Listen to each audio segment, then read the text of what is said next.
I'm gonna play this clip here. This is it's a little bit of a longer clip, but it's like the talking point went out about how we're just gonna act on the left like Antifa doesn't exist, guys. 106.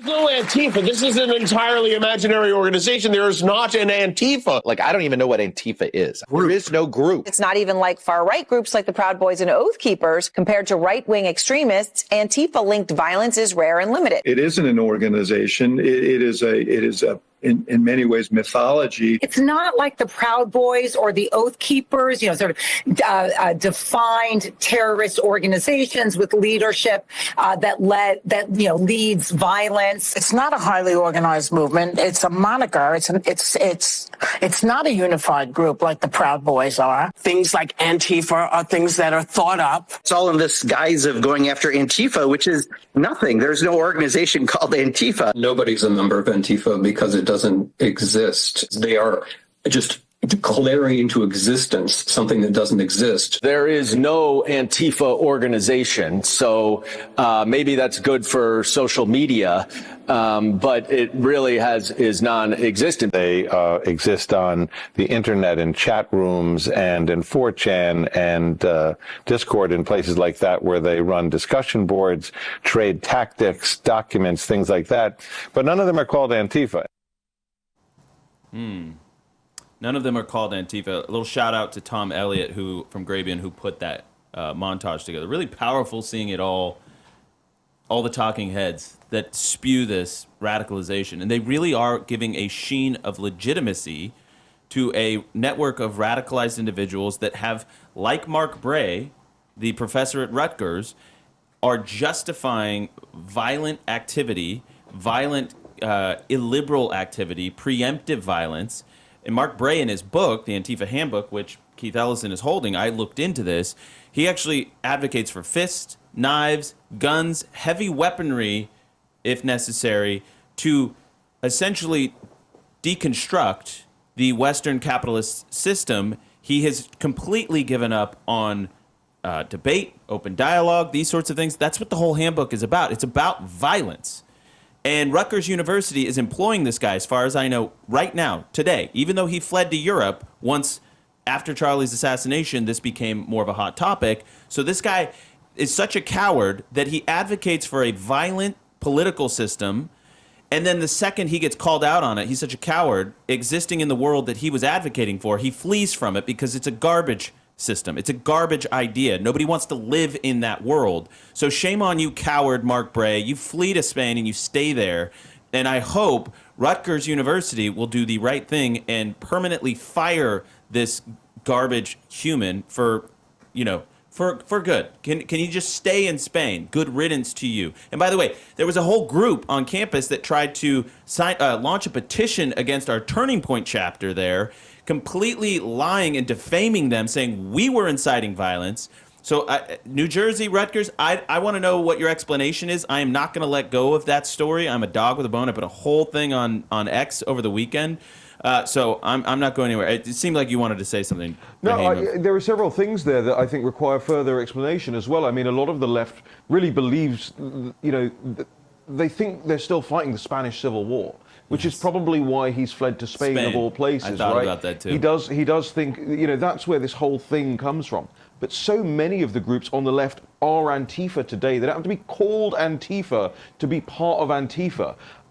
This thing that we've legitimized and allowed it to happen, it reminds me of the way sort of Thatcher dealt with it. And by the way, it would be Margaret Thatcher's 100th birthday today. Oh, wow. So yeah, I just had to shoehorn that one in. You have to. There's so much there that we're not unpacking yet, and we've got to do it. We have a little surprise for tomorrow, I should say. So we did not change the Charlie Kirk Show set. You'll keep asking. We assure you. The emails the keep coming fine. in. We set got is fine. It's all there. We're just in DC for the day, and tomorrow we're going to be in a different location, which we will announce soon. But anyways, I want to wrap this up. I think this has been a really important conversation because I think it's important that our audience understands how these networks of radicalization. Yeah, Antifa it's not like it doesn't have a board. It's not like a Delaware company. That's not what we're suggesting. It is an ideological movement with many branches. A lot of them have Twitter handles, by the way, like Portland or Chicago, New York. You don't always know who's running those Twitter handles or who's financing, what networks are sending money or not sending money, but they are kind of hive mind. And by the way, Liz, this goes back to some of your main points from the top of the hour, that they are a loose connection of networks that might be connected to the John Brown Gun Club or Armed Queers SLC, but they are all sort of like-minded. Maybe they have different focuses, but this is what's happening. And when you see a graphic like this, it's one that I keep harping on, but I want to throw it up again. It's here in the chat. It's the groups that are most radicalized for violence. Liz, this is a really shocking, guys. If you could find that, it's the 18 to 39-year-olds are that are self-described as progressive. Liz, yes, this is the graph. Look at that one node on the left, that blue node up at 30%. Of self-described self-described liberals say that violence is an acceptable form of political intervention, that it can be justified. 30%. And meanwhile, you look at conservatives of that same age group, and they are the most peaceful of any of the cohorts. Liz Wheeler, what do you make of that? Yeah, I think the question that we have to ask when we look at that graphic, which is quite shocking to behold presented visually like that, is why? Why are 18 to 39-year-old men who identify as leftists, usually they're not the most masculine examples of men either. So why are these individuals the most violent? And the answer is indoctrination. They're not born inherently violent. So they are being groomed into this violence, into this ideology. And the way that they're being groomed is multifactorial. It's through the public school system. It's not just universities. It starts early. It starts as early as primary school. The public school system, certainly colleges and universities. Obviously, TikTok has played a large role here. I know I'm going to get a lot of flack for saying this, but there's also a violent subculture of the video gaming world that is, and Tyler Robinson's actually a good example of that, that is desensitized to violence because of the violence of the video games that they're playing. There are also a generation of young men who have been poisoned by big pharma, and that impacts the way that their consciences operate. So they are vulnerable youth ripe for this indoctrination. And they're, of course, military-aged young men. So the people who are organizing this violence know that they're the ones most likely to carry it out.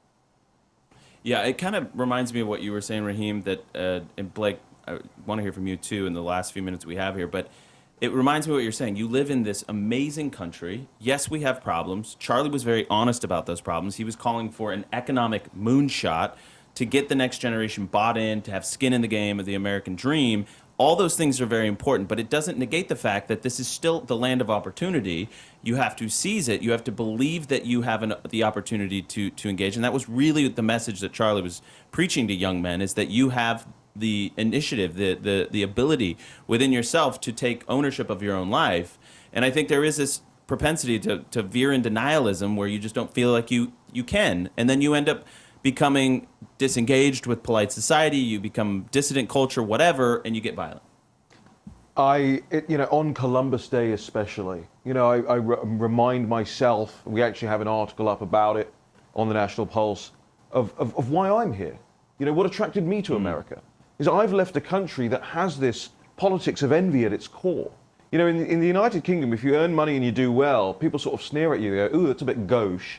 It's a bit much. Why don't you calm down? In America, if you do very well, people go, dude, that's so cool. Like, how can I help? Like, I want to get involved. I want to do something like that. There's a whole different culture about it. And, I'm not just a commentator in this conversation about extremism. I was a counter-extremism practitioner as my first job out of college. I advised the British government, advised the British Parliament on radical Islamic terrorism and extremism on college campuses. And the hallmarks of what's going on the left today bear the same hallmarks of how young Islamic men were radicalized in the early 2000s.